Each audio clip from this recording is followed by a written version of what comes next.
Hi everyone. Optimizing builds is one of the core parts of the Monster Hunter experience. For most weapons, there are a couple of different meta builds available. But how do these actually compare to each other, and how do they compare to less optimized builds? We'll have a look at that in this video today, with some numbers, and we'll be focusing on bow builds. So the numbers in this video were obtained by using a damage calculator, which I'll link in the video description. I'll also list the assumptions that I used, particularly the skill uptime assumptions. I think these are fairly reasonable assumptions, and even if you change them around a little bit, it's not going to have a material impact on the results. Also note that by builds, I'm referring specifically to armor builds. Weapon setups in this game are generally quite fixed, especially for bow. Just pick the best close range coating bow for your available matchup and the standard jewel slots. Let's start by looking at builds for general matchups first. There are 3 builds that are considered meta for bow, and the first of them is the 4-piece score build. This is a great build which does a limited amount of damage, and it also has maximum constitution as well as stamina surge, which means that you don't need to eat external food or item buffs to max out your stamina reduction. So we'll use this as the benchmark build. The second meta build is a 2 Zoh Shia 2 gore build. This build effectively trades the 4 gore bonus for some levels in Agitator. It also only has 3 levels of constitution, which means you need to eat black belt low food in order to max out stamina reduction. What about damage? In terms of damage, this build does 0.32% more than the 4 gore build on average. Is that worth the additional food restriction? That's something for you to decide. The third build is a 3 Rey Gamma 2 gore build.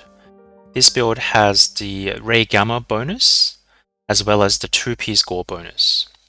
Note that this build also has death protection. However, if you trigger it, you'll lose the 5% passive from the Rey Gamma bonus. This build has even less constitution, so you're required to eat black belt high or black belt low plus dash juice in order to max out stamina reduction. In terms of damage, this one is actually the highest of the 3, and it beats the 4 gore build by 1.72% on average. Speaking of food, the builds that require black belt cannot use village meals. That's because none of the village meals currently have black belt.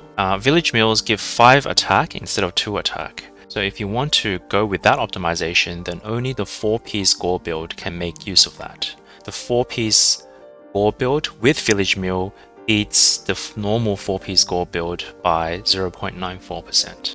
Now let's have a look at a non-meta build.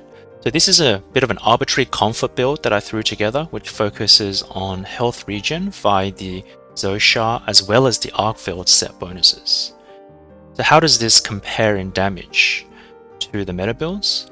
Well, it actually only does about 3% less than the 4 gore build. We're not actually trading that much damage for the additional health regen.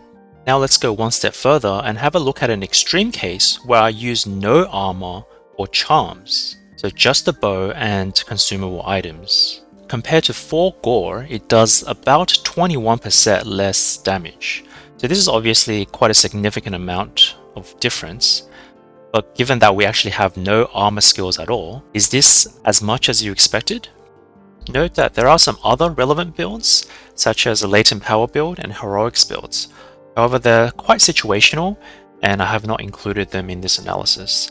They're probably worth their own videos if anyone's interested. For dragon matchups, the meta build is a convert element 3 build. This build is a little bit hard to quantify because the uptime is heavily dependent on the duration of the fight. And the damage procs are a separate stream of damage compared to our normal weapon attacks.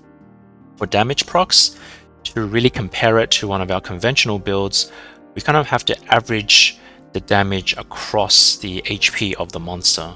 I'll leave the methodology that I use in the description if anyone is interested. Because the performance is pretty situational, we'll look at 2 scenarios. The first one is against Zoh Shia, which is probably the most relevant dragon fight in the game, but also the longest. So compared to the 3-Ray Gamma 2 Gore build, which is our highest damage general build, the Convert Element 3 build, there's about 1.8% extra damage. So the assumption here is that we have about 50% uptime on Convert Element, and the damage procs 5 times, which are reasonable based on my experience. Now let's look at another scenario, which is a tempered Rathalos fight where we capture it.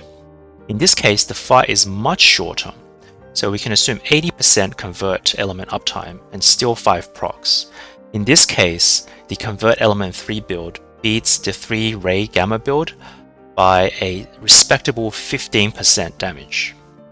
I also wanted to look at some flex options that you can take in your builds and see how much they actually affect damage. The first one is the Counter-Strike skill. This is usually taken as an alternative to Stamina Surge, where you feel like you don't need that high level of stamina regen. So for bow, this is actually quite inconsistent to proc, and you really have to make use of hyper armor animations to proc it, unless you want to get intentionally hit by the monster. So we'll assume 30% uptime. For level 3 Counter-Strike, it increases damage by about 2.32%. Convert Element is an interesting skill. You may have noticed that in my own speedruns and those of other runners that we sometimes take Convert Element even for non-dragon builds. Is this actually worth doing? Well, Convert Element's damage proc aspect still works for non-dragon build, and the damage proc is great for flinching monsters, which adds to the control of the fight. But what about damage? Well, if we take the 3-Ray Gamma build as an example, we can replace the Agitator Charm with a Convert Element Charm. And assuming Convert Element procs 5 times in a fight, then it's actually a tiny bit better in terms of damage, right? About 0.4%. So we actually don't lose any damage by going Convert Element. To sum up, I hope this video has given you a bit of an insight to how much difference armor builds actually make in terms of your damage output.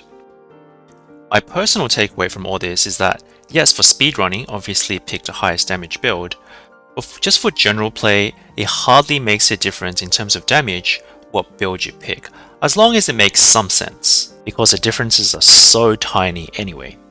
Your skill and even luck in a fight is a much greater contributor to your overall hunt's performance. That's all for now. See you next time. Thanks for watching.